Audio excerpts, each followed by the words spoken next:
saplokan aja tuh lubang aja.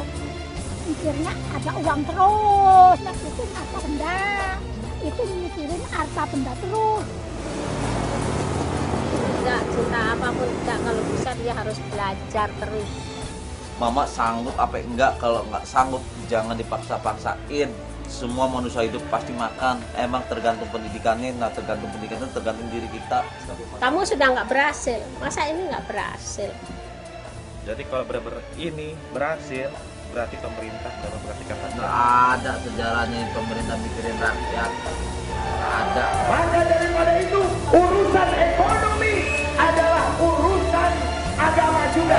Maka daripada itu mari kita kumandangkan